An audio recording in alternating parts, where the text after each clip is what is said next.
સૌપ્રથમ તો અહીં ઉપસ્થિત આચાર્યશ્રીઓ, શિક્ષકગણ તેમજ મારા વહાલા વિદ્યાર્થી મિત્રોને મારા નમસ્કાર. હું ડાકી ધ્રુવી.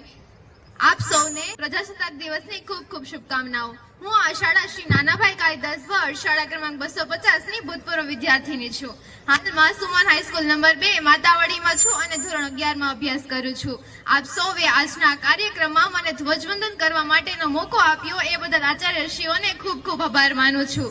26મી જાન્યુઆરી એટલે ગણતંત્ર દિવસ. આજે કોઈ સામાન્ય તારીખ નથી, પરંતુ કરોડો ભારતીયોના ગર્વ અને સ્વાભિમાનનો દિવસ છે. આજે આપણે એ દિવસને યાદ કરીએ જેમના કારણે આપણું બંધારણ ઈસવીસન 1950માં અમલમાં આવ્યું હતું અને ભારત એક પ્રજાસત્તાક રાષ્ટ્ર બન્યું હતું. બંધારણ એ બંધારણના ઘડવૈયા ડોક્ટર બાબા સાહેબ આંબેડકર અને અન્ય મહાનુભાવોએ આપેલું પુસ્તક છે જે સ્વતંત્રતા, ન્યાય અને સમાનતાની ખાતરી આપે છે. આપણો દેશ 15મી ઓગસ્ટ 1947 ના રોજ આઝાદ થયેલો હતો. તો હું આ શાળામાં ધોરણ 3 થી 8 ભણી હતી.